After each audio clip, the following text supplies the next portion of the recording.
Another day passes as we inch towards the release of Fire Emblem Fortune's Weave. Let's dig in to what's new.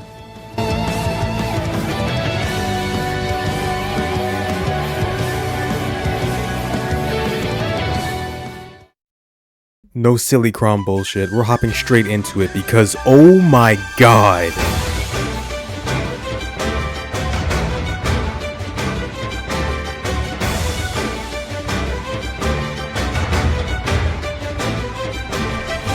Hello, Deep Freeze here, and to say we have more Fortune's Weave news would be the understatement of the century. On August 4th, we got a dedicated Fire Emblem Fortune's Weave Direct, the first Fire Emblem Direct since 2017 by the way, and in it they showcased much more of the story and mechanics within the game. On top of that, they've continued to post character spotlights on Twitter, and the Nintendo Today app updated the Japanese website with even more information not seen in the Direct, and much more. We've got a lot to get through, so for the sake of not only my sanity but also yours, I've decided to split this huge coverage into 3 separate videos. First, I'll do a general overview of the Direct, pointing out any new gameplay information, story beats, and characters we see along the way, with my own theories and speculation at the end. Then I'll cover any pertinent information we didn't see in the Direct located on the Japanese website, including all the clips they've shared there. And then finally, we'll hopefully get back on track with the usual character bios, albeit in a much more quick and succinct fashion because they have been releasing them daily now. They want me to die. But if you're ready for us to weave our fortunes together, then let's jump right into it. We start this Direct off with another view of Dagshin and a confirmed year of 1449, the time in which the heroic games will take place. We also get a closer look at Dagda, the first king in which the games are held in tribute to, and the divine sovereign has now been named. He's known as Salel. Next, they delve a bit further into the motivations behind the 4 protagonists. Kai's village of Ribera can be seen for the first time here, as well as his father, Castor. Castor was imprisoned in Dagshin for crimes committed. Yes, I know, very descriptive. And so Kai enters the games to free his dad and live peacefully as a family. With some information we learn later on, it looks like Castor was caught up in something pretty shady. There is definitely more to him than meets the eye. Dietrich was sailing in search of a worthy foe, but after an accident at sea he washes up in Dagda. After learning about the heroic games from Fabio, he decides to join in order to sate his thirst for battle. Wait, that's it? I really thought there would be more to Dietrich, like he would have some ulterior motive, searching for a target or some other relic or beast, but no. He's just here to fight. That's it. He didn't even mean to end up in Dagda, it just happened. Bro is really in it for the love of the game. Theodora's kingdom worships this goddess, Euphas, a keeper of death and night. This deity is feared by others outside of Seramis, and so Theodora fights to defend not only the honor of her goddess, but also the safety of her people. It looks like Seramis has a history with Mosa, a border country to the south. We never really got an explanation behind what fueled Theodora before, so it is interesting to see her religion being a driving force for her motivation, as well as this history with the Mosa, as she calls them. Seramis sounds as if it's caught up in quite the complicated situation. Leda was born into prestige and has a natural talent for music and dance. After witnessing her father's death from an unknown assailant, she starts to live a life solely focused on revenge. Once she learns that the assassin is still alive and how he will participate in the heroic games, she enters in hopes to put an end to him. We learn his name is Bertrand, also called the White-Maned Demon, and it appears as though before she learned of his existence, she was taking her anger out on other individuals linked to her father's death. Brutal. The Direct claims she heads to Dagshin with supportive companions in tow, but they aren't looking that supportive to me. They showcase these face-offs between the characters here, with Dietrich notably facing Bertrand, and next we delve into how the heroic games will play out. Our first named character appears, the first of many mind you, there are so many characters in this game, and he is named Guzran. We've seen him a lot in all the Twitter clips. We also get Sophia, another recruitable we saw recently in Lysander's clip. Those strange teal units we've been seeing are actually guest characters, which look to be force deploys here. The matches in the games will be held in the arena with various layouts, with the goal of each match being completion of victory conditions. In this example, it would be to defeat the boss, Bendits, but they do mention how there could be other conditions in addition to that. These look to be our traditional chapters for the game. They go over the different weapon types, with swords being described as easy to wield, gauntlets increasing your evasion. Again, no brave effect added here. I think they've gotten an overhaul to be a more defensive rather than offensive weapon type. Spears, not lances, are effective against cavalry. It looks as if they've been renamed in this game. Axes are stated to be inaccurate but powerful, and of course bows have kept their flyer effectiveness. They state that magic is effective against armored units, but I don't think they've gained that property. They just mean armored units have less resistance than other classes. Really quick, we get a peek at Pepe, who is for sure a Bridget native, and Anatolia, the gun nun, has finally been given a name. Guns are actually treated as gauntlets, this probably being their ranged option, but so far Anatolia is the only gun wielder we've seen. I wonder if we'll be able to use them on other units. We see Diego here as a Myrmidon. He's giving me Soth vibes. We actually saw him in the character spotlight on Nathan a while back. Support buffs are now visible on map. That strange heart icon finally has an explanation behind it. If you stand adjacent to an ally, you'll gain various buffs depending on your support level. Bukhar is giving Leda 3 protection or defense here, and Olympia is more magically focused, increasing magic and res by 1. I'm still not sure if the number is indicating their support level, like C, B, or A, but it is nice to see we can actually see what we're gaining by a glance on the map. This game appears to be very transparent when it comes to keeping the player informed on the little things. We've seen Ursula before, but it is interesting to note how she is being controlled despite being a green or teal unit. Or I guess I should just call them guest units. Even when characters are guests, you'll still be able to utilize them as if they were in your army. Also, her critical quote is literally the same as Marianne's. My blood compels me! Or other advantageous effects. So use them in decisive moments. They go over blaze arts formally and quote it as consuming your soul for power. We already saw some in effect from the last trailer, but Kai seems focused on raw destructive power, hitting enemies in a large AoE fashion. Dietrich's cloak can let him teleport to distant spaces after moving. Theodora hurls the earth at distant foes, possibly stunning them. And Leda has 2 effects actually. She summons demonic beasts and has various buffs to provide her team. The HP trade-off doesn't seem too steep in comparison to the effect you're utilizing. These look to be very powerful abilities. Hopefully there is some kind of limit or reason not to abuse them. Divine Pulse is back, and it's called Fortuna's Blessing. If you look closely here, there aren't any uses listed, but rather this item called Divine Sand. I'm going to dig into this a bit later, but just know that if and only if this is implying what I think it's implying, they might have found the best way to make the turn wheel mechanic work in Fire Emblem. The class system from 3 houses returns with 3 categories of beginner, specialty, and advanced. No master classes, but I feel as if they'll appear later on in the game. New characters, Nezha, Dante, and you can't see it listed here, but her name is Nadine. They all look really cool. Even more new guys with freaking Goliath. I want him. I need him. And Bendits, the boss Kai defeated earlier. It's really nice to see recruitable enemies again. He's rocking the new Charioteer specialty class, and I'm telling you right now this shit is going to be broken. They have the ability to run over multiple units in a straight line, dealing very impressive fatal damage along the way. This is literally Override without the Sigurd ring. I thought the class looked kinda clunky and focused on ranged attacks like a Bow Knight, but in reality they could be the scariest thing in this game.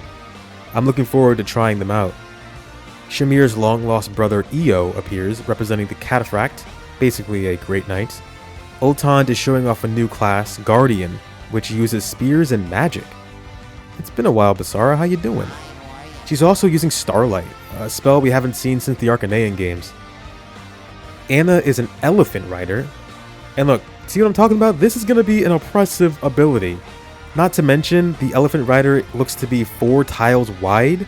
So we're basically getting playable like demonic beasts. That's fucking insane. Also, Salel can be seen very briefly here as a guest unit. Wonder if he'll actually join your army at one point. And yeah, hi Sedith. Sedith? Many questions. We'll open that can of worms later. I swear he did not look the same in the last trailer. Why the fuck is Sedith here, dude? Next, we cover the free time portion of the game. Between the main matches, you'll be given a certain amount of time to prepare however you wish. You can either burn your time away in Dagshin itself or explore the world map. I'm not too thrilled about this, if I'm being honest. This is looking to be even more time consuming and chores-like, similar to the monastery. And that'll just kill the replayability for me. After an initial playthrough, it might be difficult to get through this game again, but I'll keep an open mind. Some things you can do include visiting the arena, strengthening weapon ranks and support between units once per week.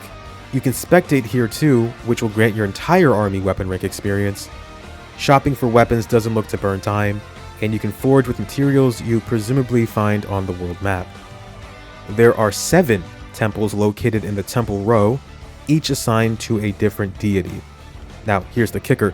This is how we're applying crests, marks, whatever you want to call them, to our units. For the time being, since we haven't gotten a confirmed name for these things, I'm just going to call them blessings, since that appears to be their name here. Aurora, someone we should be familiar with already, has what we know as the Crest of Oban. Her effects are defensive in nature and can neutralize the skill Underworld Boon, which we've seen before. Smyrnos has the Crest of Macule and focuses on boosting magic accuracy, range, and power. Mars has the Crest of Daphnel. He focuses on physical accuracy, health restoration, and boosting strength.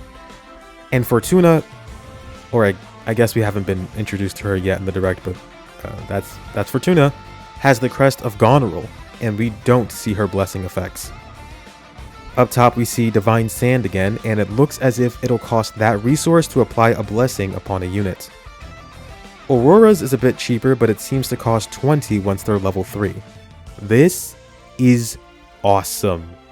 Not only are the effects better and more consistent than that of their crest counterparts, but they're also tied into Fortuna's blessing, the Divine Pulse equivalent we saw earlier, meaning it will be a weighted decision to turn back time if you make a mistake. No longer will you just have a separate, arbitrary number of retries that reset whenever you get to a new map. No. Now you'll have to consider if you can even afford to turn back. These blessings are very powerful. Will you waste the Divine Sand you have to keep trying different approaches on the map, or will you utilize one of your blessings instead to fight a powerful foe? I love this so much. It's a solution I never really thought of when it came to the problem of a turn wheel in Fire Emblem. Of course, none of this could matter if the Divine Sand is either A, easy as hell to obtain, or B, Fortuna's Rewind costs basically nothing, or even the dreaded option C, both of those things being true. But I'm keeping the faith. Please, Ayas, don't fuck this up. You can take certification exams again, just like Three Houses. There looks to be a lot more classes they didn't show in that initial sneak peek.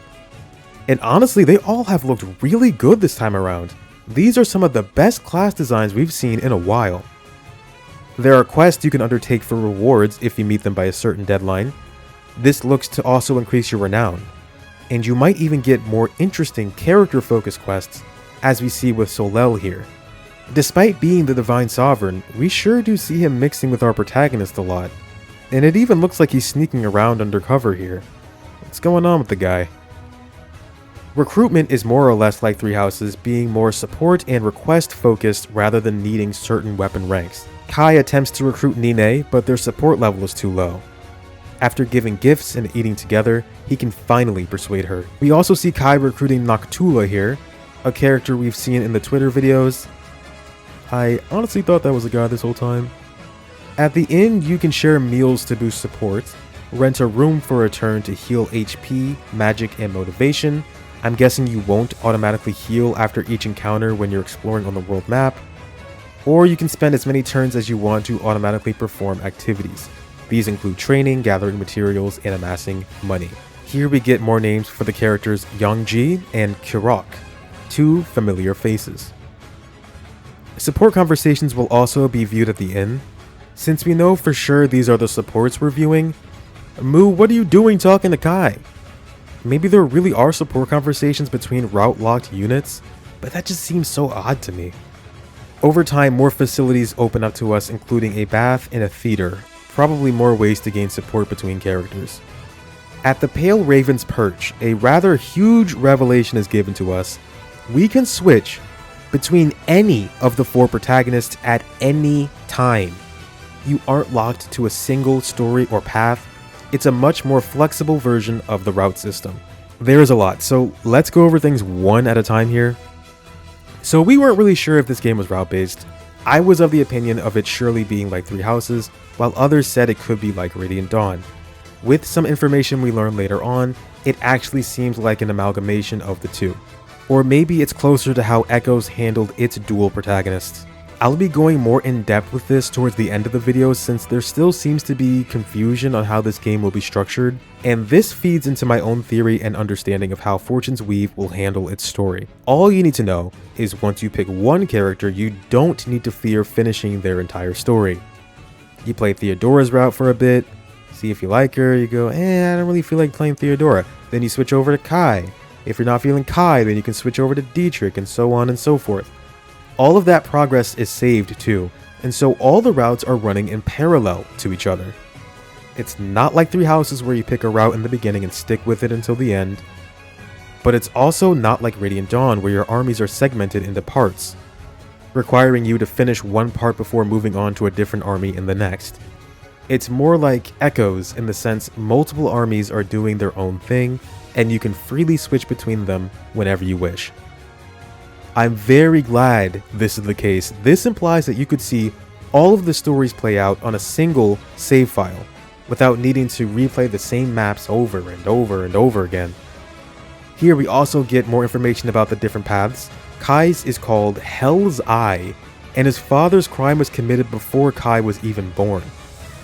Dietrich's is called Ravishing Shadow, and confirms he is a descendant of Lamine of the 10 Elites. Theodora is the Breaker of Armies, and tells us how she lost her right arm as well as her father during an assassination attempt. And Leda is the Siren of the Sixth String. She appears to have an entire hit list left to her by her mentor, Madel. Pretty intriguing stuff. The titles of the paths alone can tell us a lot about the stories surrounding these characters. If you look down here, you'll see they're labeled as Flame Lords, something to keep in mind for later. The world map is looking quite big and quite scary because holy side quests, I don't think they could fit any more bullshit on one screen. So of course, moving forward on the map consumes time, but it doesn't look like you can progress past certain points until you raise your renown to a higher level. Meaning, if you want the good stuff, you'll need to actively engage with quests. You can visit villages like Ribera, which looks like it isn't based in Brezerant, but rather the Dagdan Empire itself. And skirmishes will be encountered randomly, giving you opportunities to gain experience. Dungeons offer materials for foraging and other treasures, and when you encounter an enemy, you fight in a traditional turn-based RPG style. Very weird, and at first I was very off-put by this. But in reality, this style is only for dungeon explorations, and will probably speed the game up considerably, especially since it looks like you can just skip the battle entirely. Still strange though. Each protagonist has a different ability that affects map exploration. Dietrich can detect hidden foes, Theodora recruits battalions to gather resources for her, Kai can capture animals with this mounted ability mechanic we haven't been informed about yet, and Leda performs to get free rewards. There's honestly a lot going on, and I'm interested to see how fun the world map could be to explore. But I know for a fact this is going to cause major bloat to an already loaded open map Fire Emblem game. We'll see how this mechanic will fare for the game's replayability in the future. Towards the end, we get various clips of the different lords fighting as Solel announces the beginning of the heroic games. Pay attention to the way each character is seen struggling here. I think these may be hints for how their stories could end. And just like the time skip trailer for Three Houses, we get another dose of a time skip! Yay. They just couldn't resist. They even made sure it was 5 years again. It's almost comical. Anyway, after the conclusion of the heroic games, the demon god Balor was revived. Stated to be his second birth, we can assume Balor is the baby this green-haired lady is holding. This is the end of the Dagdan Empire and the 4 protagonists who participated in the heroic games. They fucking died. So we need a hero. We need someone who can lead us all to a brighter future. We need you. Yeah, that's right. Forget about all these guys. Eshmel is the true protagonist. God, I hated when they said that. As the player avatar, Eshmel, our job is to go to the past thanks to the goddess of fate, Fortuna, to change the fates of the 4 protagonists, and in doing so, recruit them to our side to fight and end the reign of Balor. Yeah, you kinda lost me with this one. As a knee-jerk reaction, this felt like a slap in the face to the other characters we didn't even get the chance to know, and this probably would have been a better reveal to have unspoiled. Here we have another, silent mind you, avatar taking away the spotlight from already established characters. Did we really need this? But this does answer the question of who Eshmel is and how time travel will be woven into the plot. 2 burning questions I had since the last trailer. From what we've seen, this looks like a major disconnect from the initial premise, but I'm going to let them cook. I won't jump to any conclusions just yet. I won't let my biases get in the way. I'm willing to give this time skip a chance because if it's done correctly, this could be one of the coolest twists they've done in a Fire Emblem game, period. That's it for the direct itself. We've covered most of the major new information they presented, but there are still many lingering thoughts and theories I have about Fortune's Weave. Mainly, the purpose behind Eshmel, how the game will play out, and the way our 4 lords perished 5 years prior. Even though it isn't overtly stated, I think they may have already given us more than enough to piece together. I will be pulling some information from character bios we haven't gone over yet, mainly Eshmel, Sothis, and Fortuna, as well as the latest news they've dropped at the time of recording this.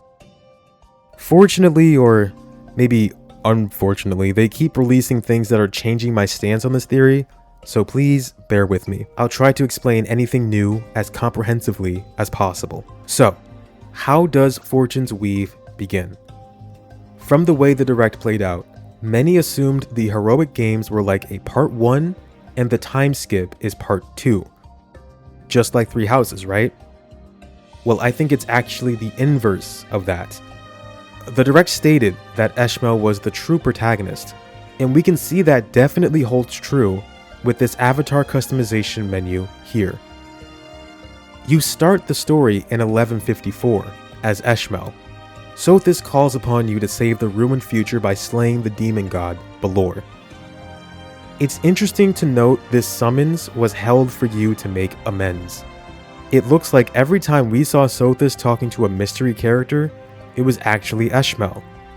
More importantly, the way in which to achieve this goal is up to you.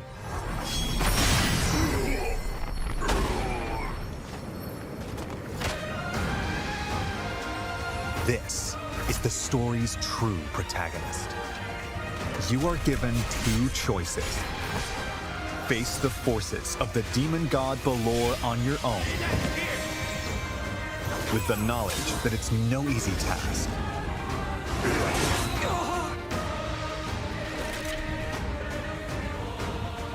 Or use the time-traveling powers of the goddess Fortuna to change the fates of the 4 heroes. You must carve your path in the hope of saving Dagda from destruction. Those who join you in the future will strengthen the might of your assembled forces. This is where your story begins.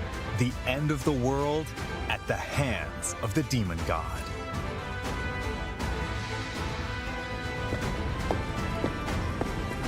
Which path will you walk? The wording here is what I'm focused on.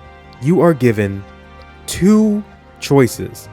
you'll be able to fight Balor on your own, or use Fortuna's power to go back in time. Once you clear a route, you'll add that army's strength to your own. This is where the Radiant Dawn inspiration comes from.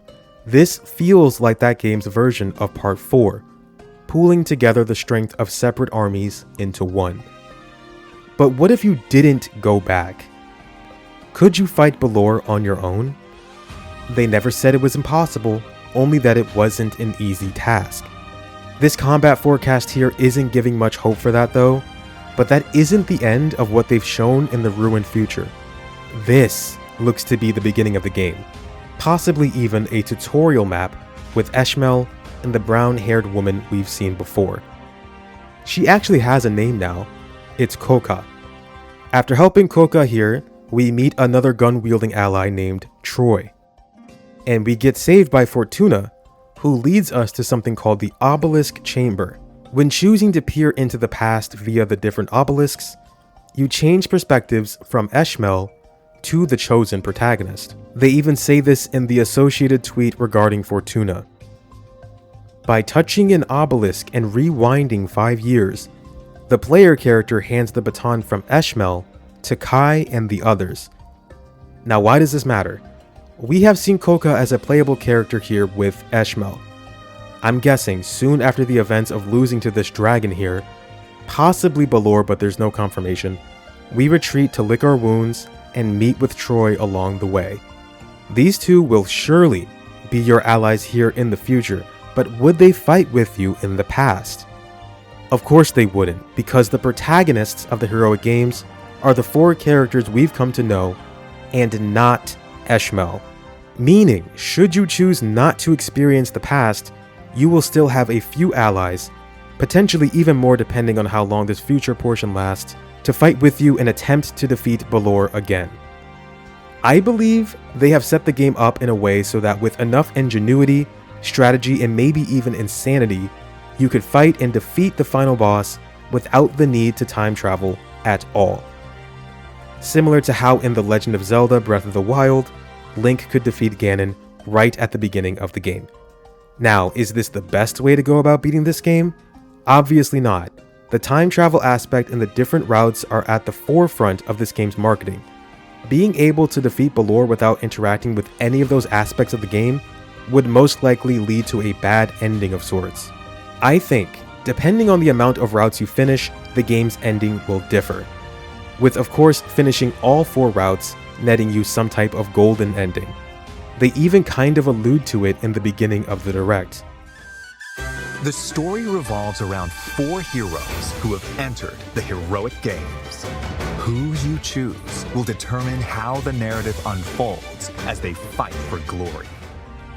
So besides strength and numbers, what's changing about assembling more of these past heroes to fight with you in the future? What are they bringing to the table in addition to their fancy weapons and gambits? Well, in some Fire Emblem games, not all, but some, the Fire Emblem itself is instrumental in either getting to the final boss or defeating it, most notably the Binding Shield of Arcanea and the Omega Yato of Fates. Wait, hold on a second. Didn't the 4 divine weapons coming together create the Fire Emblem in that game? That sounds familiar. Oh right, we've got 4 protagonists here! And they're called Flame Lords. What the heck is a Flame Lord? That's kind of weird, right? I think that these 4, but hold on, what about Sothis? She has the Crest of Flames, buddy. Isn't that a Fire Emblem too? Forget about Sothis. She's like this weird anomaly right now. I can't tell if she's even really alive or speaking on a higher plane of existence. I don't know what the fuck is going on with her. She doesn't matter. We're in Dagda, and I think the gathering of these 4 characters will create the Fire Emblem. Why them in particular? No idea. That's kind of adding to the intrigue of the story for me. What the heck do these guys have in common? Dietrich isn't even from here. All we know is that the 4 of them died soon after the events of the heroic games. In the English direct, they use the word vanished. But in all other promotional material, they just straight up say they died, gone, never to be heard from again. What happened? We actually get a sneak peek of their undoing at the end of the direct. Here we see the 4 of them fighting in what may be their final matches of the games. Kai is fighting Anatolia here, using his hand powers to protect Tiala, but it looks like he's struggling. Anatolia also makes this weird expression. I'm not quite sure what to make of this cut from Tiala to her reaction here. From what I can surmise, Kai might have to use even more of this strange power to overcome this threat to his friend, probably leading him to his own death. Theodora is fighting this masked guy again. From a clip on the website, we now know the prosthetic arm she wears is a gift from Mahadu, a Ceremonian deity. The masked man also has something weird happening with his arm. If it's anything like Theodora's deal, then the two could be clashing with godlike powers. Perhaps Theodora either lost control of her arm's powers and ended up killing the both of them, or the masked man had a better understanding of his deity's blessing and used that to his advantage to defeat Theodora. Dietrich's is the most straightforward, with him facing down this large beast. This is probably the strongest thing he's had to fight yet, and so knowing he's up against a worthy foe, he overuses his relic to become a demonic beast. These strange black tendrils look almost identical to the ones we've seen with Miklon back in Three Houses. Leda is facing Bertrand, probably a person she would have no chance of defeating in single combat, so she relies on her Vewela's power to possibly summon demonic beasts or utilize some other dark magic.